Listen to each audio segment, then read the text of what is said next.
ಈ ಅಡಿಕೆ ಬೆಳೆಗಾರರಿಗೆ ಸಂಕಷ್ಟ ಯಾವತ್ತೂ ಕೂಡ ತಪ್ಪಿದ್ದಲ್ಲ ಅಂತ ಎನ್ನುವಂಥ ಒಂದು ಮಾತಿದೆ. ವಿಶೇಷವಾಗಿ ಅಡಿಕೆ ಹಳದಿ ರೋಗ, ಹೀಗೆ ಅಡಿಕೆ ಬೆಳೆಗಾರರು ನಿರಂತರವಾಗಿ ಚರ್ಚೆಗೊಳಪಡ್ತಾ ಮತ್ತು ಅವರ ಸಮಸ್ಯೆಗಳು ಚರ್ಚೆಗೊಳ್ತಾ ಇರುವಂತಹ ಸಂದರ್ಭದಲ್ಲಿ ಮತ್ತೊಂದು ಆತಂಕ ಎದುರಾಗಿರುವಂಥದ್ದು, ನೆರೆಯ ದೇಶವಾಗಿರುವಂಥ ಭೂತಾನ್ನಿಂದ 15,000 ಟನ್ ಅಡಿಕೆ ಏನು ಷರತ್ತು 17,000 ಮೆಟ್ರಿಕ್ ಟನ್ ಅಡಿಕೆ ಷರತ್ತು ರಹಿತವಾಗಿ ಆಮದು ಮಾಡಿಕೊಳ್ಳಲು ಕೇಂದ್ರ ಸರ್ಕಾರ ಗ್ರೀನ್ ಸಿಗ್ನಲ್ ಮಾಡಿದೆ ಎನ್ನುವಂಥ ಒಂದು ವಿಚಾರ ಸಹಜವಾಗಿ ಆತಂಕಕ್ಕೆ ಕಾರಣ ಆಗಿದೆ.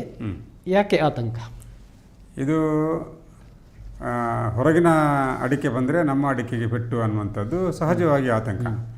ಆದರೆ ಈಗ ನಾನು ಕಳೆದ ನಿನ್ನೆ ಪತ್ರಿಕೆಯಲ್ಲಿ ನಾವು ಸುದ್ದಿಯಲ್ಲಿ ಹಾಕಿದ್ದೇವಲ್ಲ, ಆಗ ನಾವು ಇದನ್ನು ಮತ್ತೆ ಪುನಃ ನಮ್ಮ ಅಡಿಕೆ ಬೆಳೆಗಾರ ಸಂಘದ ಅಧ್ಯಕ್ಷರೊಡನೆ ಕ್ಯಾಂಪ್ಕೋ ನಿರ್ದೇಶಕರೊಡನೆ ಮಾತಾಡುವಾಗ ಅವರು ಹೇಳೋದು ಇದರಿಂದ ಏನು ಸಮಸ್ಯೆ ಆಗೋದಿಲ್ಲ. ಯಾಕೆ ಆಗೋದಿಲ್ಲ ಅಂತ ಹೇಳಿದರೆ, ಹಿಂದೆ ಕೂಡ ಅಷ್ಟು ಬರ್ತಾಯಿತ್ತು.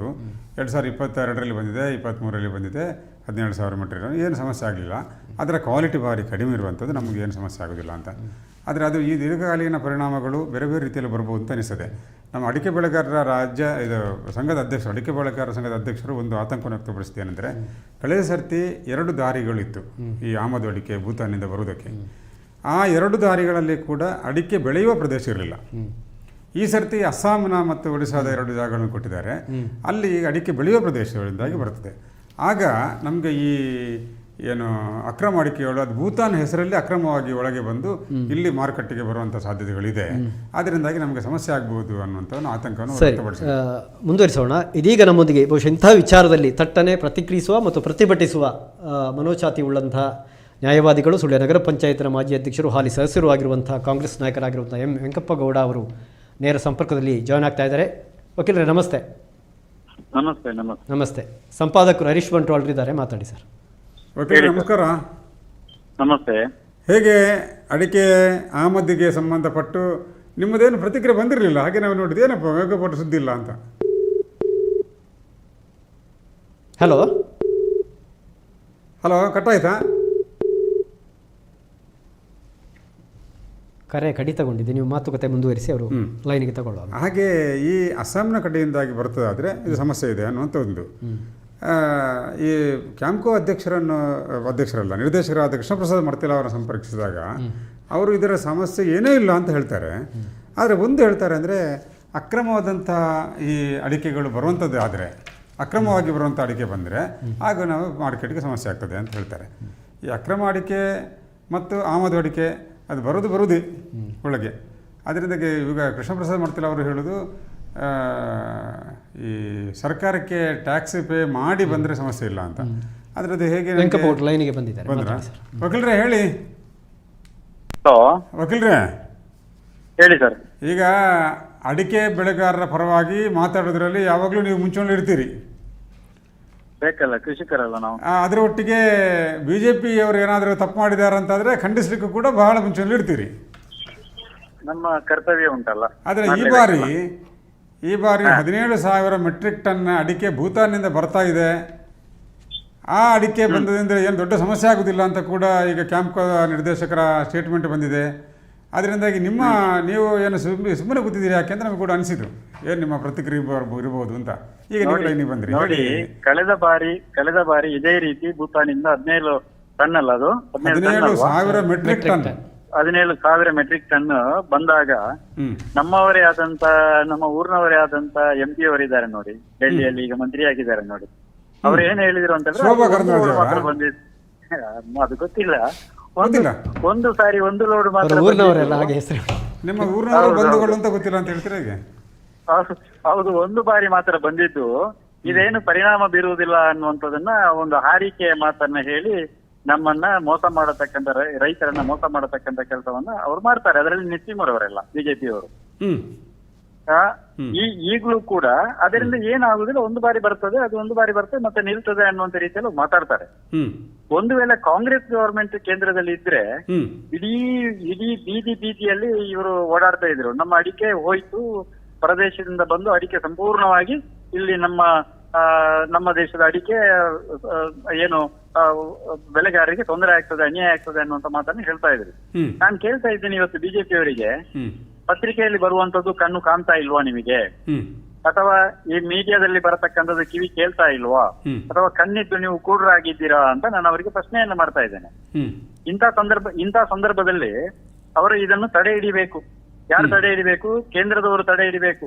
ಬೇರೆ ಫಾರಿನ್ ಇಂದ ಬರತಕ್ಕಂಥ ಅಡಿಕೆಯನ್ನ ನಿಲ್ಲಿಸಲಿಕ್ಕೆ ರಾಜ್ಯ ಅವರು ಮೊನ್ನೆ ಸ್ಟೇಟ್ಮೆಂಟ್ ಅನ್ನ ಕೊಟ್ಟಿದ್ದರು. ಕೇರಳ ಸರ್ಕಾರ, ಕರ್ನಾಟಕ ಸರ್ಕಾರ ಇದಕ್ಕೆಲ್ಲ ಕ್ರಮ ತಗೊಳ್ಬೇಕು ಅಂತ. ಸೊ ಇದು ಯಾರಿಗೆ ಇವರು ಹೇಳತಕ್ಕಂಥದ್ದು? ಇದು ಕೇಂದ್ರ ಸರ್ಕಾರ ಮಾಡಬೇಕಾಗಿರತಕ್ಕಂಥ ಕರ್ತವ್ಯ. ಇದು ಅಂತಾರಾಷ್ಟ್ರೀಯ ಒಪ್ಪಂದದ ಪ್ರಕಾರ ಬರ್ತಾ ಇರುವಂತದ್ದು. ಈಗ ಮಾಡಿಕೊಳ್ಳುವಂಥದ್ದು ಅವರು ಅದನ್ನೇ ನಿಲ್ಲಿಸಬೇಕು ಅಂತ ಹೇಳುವಂಥದ್ದು ನಾವು.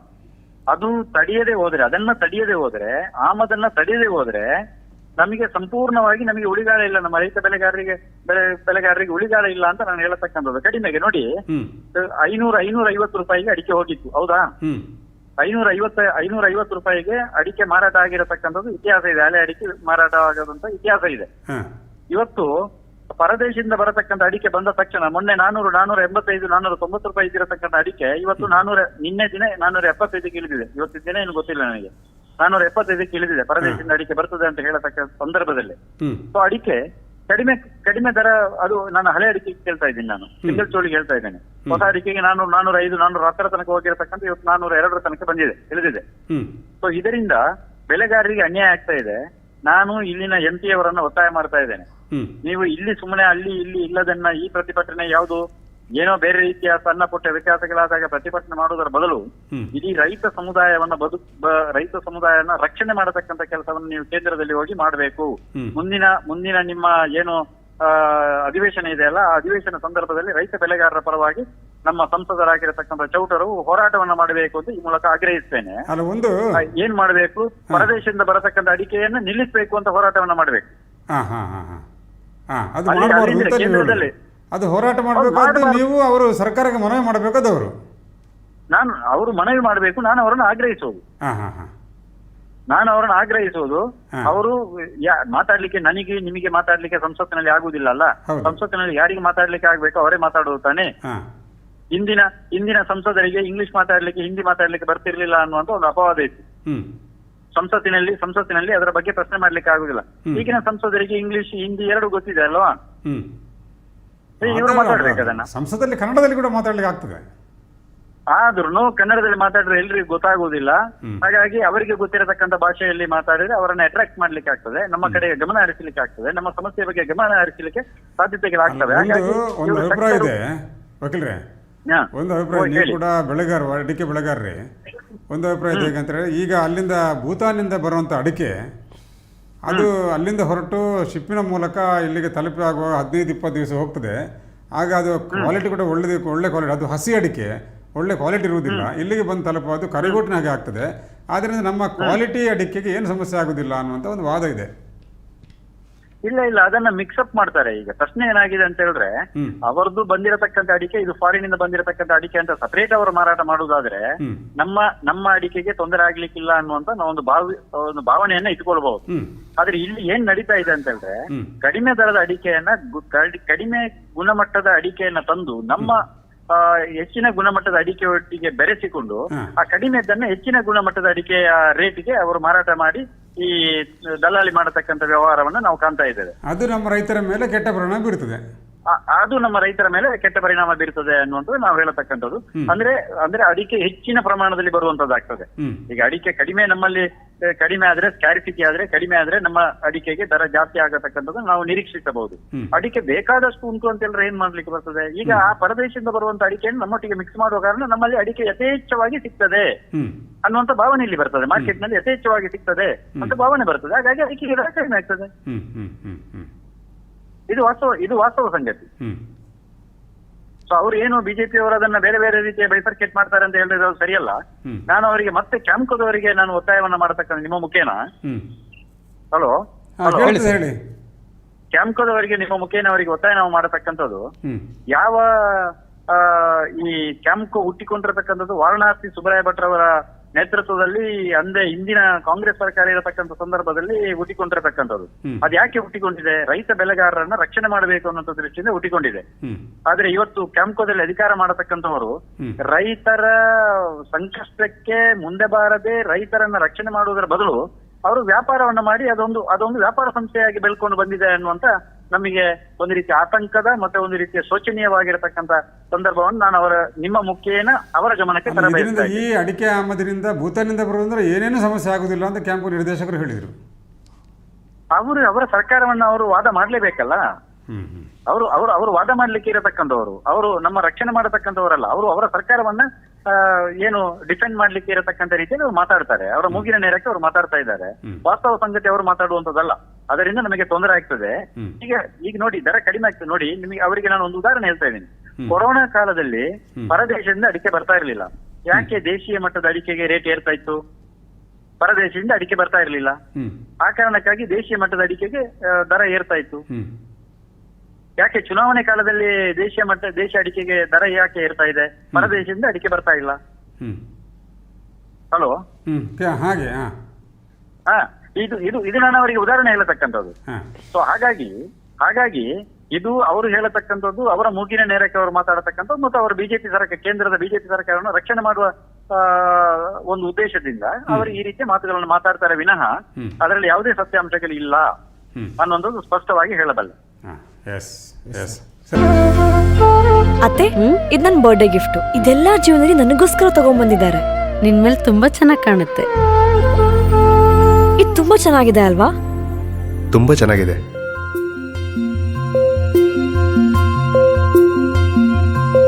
It will look really good on you. Amma? Huh? Mother is always son's first love.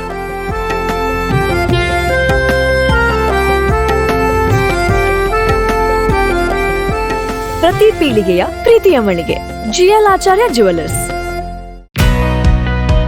Karnataka agri garden nursery, Mogarpane, Halegate, Sullia. ನಮ್ಮಲ್ಲಿ ಉತ್ತಮ ತಳಿಯ ಹೈಬ್ರಿಡ್ ತೆಂಗಿನ ಗಿಡಗಳು ಹಾಗೂ ಉತ್ತಮ ತಳಿಯ ಅಡಿಕೆ ಗಿಡಗಳಾದ ಇಂಟರ್ ಮಂಗಳ, ಮೋಹಿತ್ ನಗರ, ಸೈಗಾವ್, ರತ್ನಗಿರಿ, ಸುಮಂಗಲ, ಊರಿನ ಮಂಗಳ ಹಾಗೂ ಗೇರು ತಳಿಗಳು ಮತ್ತು ಕಸಿ ಜಾಯಿಕಾಯಿ ಗಿಡಗಳು, ವಿವಿಧ ರೀತಿಯ ಹಣ್ಣಿನ ಗಿಡಗಳು, ಕಾಳು ಮೆಣಸಿನ ಕಸಿ ಗಿಡ, ಪಣಿಯೂರು 7 ಲಭ್ಯವಿದೆ ಹಾಗೂ ಶಾಂತಮಂಗಲ ಅಡಿಕೆ ಗಿಡಗಳು ಲಭ್ಯ. Karnataka agri garden nursery, Mogarpane, Halegate, Sullia.